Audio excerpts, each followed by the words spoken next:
જિલ્લા police SOG team PI Arjunsinh rose અને એમની ટીમને એક મોટી સફળતા ઇલેક્શનના સમયગાળા દરમિયાન મળી છે।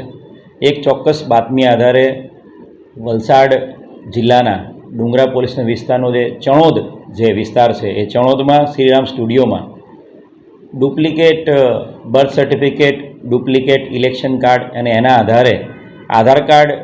ડુપ્લિકેટ બનાવી આપવાનું એક કૌભાંડ ચાલી રહ્યું છે એવી એક પાક્કી માહિતી મળી હતી અને એના આધારે એક ડમી ગ્રાહક ઊભો કરીને આધાર કાર્ડમાં ચેન્જ કરવા માટે, એડિટિંગ કરવા માટે એક ડમી ગ્રાહકને મોકલીને એ ડમી ગ્રાહકના એડિટ કરીને એનું એડ્રેસ અને બર્થ ડેટ ચેન્જ કરવા માટે 600 રૂપિયામાં એ શ્રીરામ સ્ટુડિયોમાં જે વ્યક્તિ બેઠા હતા એમણે હા પાડી હતી અને એના આધારે રેડ કરીને આ 3 આરોપી છે કુલ। મનીષ રામલાલ સેન જે આ શ્રીરામ સ્ટુડિયો ચલાવે છે ભાડાની દુકાનમાં છેલ્લા 18 વર્ષથી, એની સાથે સાથે મનીષની મદદમાં કાલિંદી ચરણ સામલ જે પોતે ઓડિશાનો છે, જે આની મદદમાં મનીષ સાથે સ્ટુડિયોમાં કામ કરે છે, એ 2,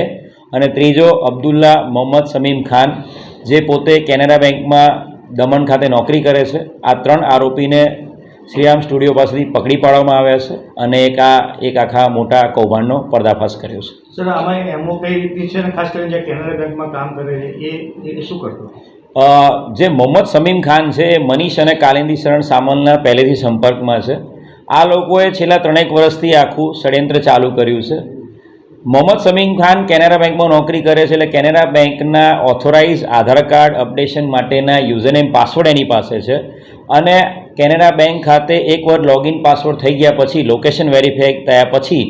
એ જે લેપટોપમાં યુઝરનેમ પાસવર્ડ એડ કરેલા છે એ લેપટોપ અહીંયા લઈ આવતો હતો શ્રીરામ સ્ટુડિયોમાં અને જે 18 વર્ષથી નીચેના બાળકો છે એના નવા આધાર કાર્ડ બનાવવા માટે એ અહીંયા શ્રીરામ સ્ટુડિયોમાં બનાવી આપતા હતા 600 રૂપિયામાં।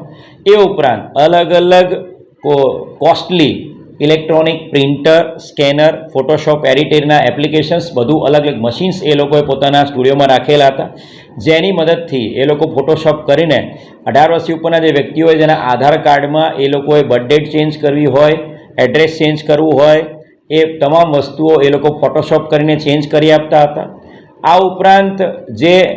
બીજા વ્યક્તિઓ છે જે લોકોને એડ્રેસ ચેન્જ કરવા હોય અથવા તો બર્થ સર્ટિફિકેટ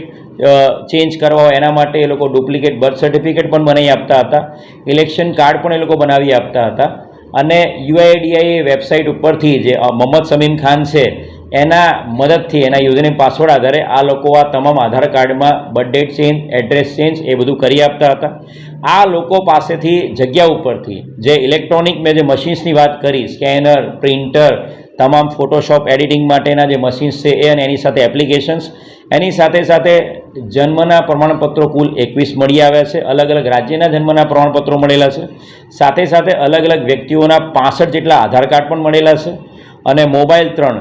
અને રોકડા રૂપિયા એમ મળીને કુલ 92,000નો મુદ્દામાલ એમની પાસેથી કબજે કરવામાં આવ્યો છે। આગામી સમયમાં આ જે 21 બર્થ સર્ટિફિકેટ આપણને મળેલા છે એ 21 બર્થ સર્ટિફિકેટની ઓથેન્ટિસિટી એને વેરિફિકેશન કરવા માટે અલગ અલગ રાજ્યના દરેક જિલ્લાના કલેક્ટરશ્રીને અમે પત્રવ્યવહાર કરવાના છીએ। જે આધાર કાર્ડ મળેલા છે એ આધાર કાર્ડનું પણ કલેક્ટર કચેરીમાં અમારી વાત થયેલી છે। એ આધાર કાર્ડની ઓરિજિનલ અને એમાં જે પણ ચેન્જીસ થયેલા છે રિસન્ટ પાસ્ટમાં એ આ યુઝરનેમ પાસવર્ડ મોહમ્મદ સમીમ ખાનના યુઝરનેમ પાસવર્ડથી થયેલા છે એની પણ વેરિફિકેશન કરવામાં આવશે અને આગળની તપાસ એસઓજી દ્વારા કરવામાં આવી રહી છે।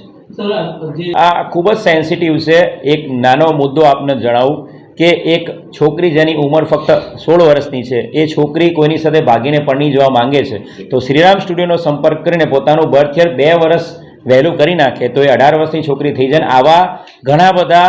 આપણા પાસે દાખલા આવેલા છે, જેમાં વાપી ટાઉનની એક દીકરી જે ફક્ત 12 વર્ષની છે, જે ઉત્તર પ્રદેશમાંથી અમે હમણાં એને લઈ આવ્યા છીએ। એ છોકરી ખોટા આધાર કાર્ડના બર્થ યરના આધારે એ છોકરી ઉત્તર પ્રદેશમાં મેરેજ સર્ટિફિકેટ બનાવી લીધું હતું।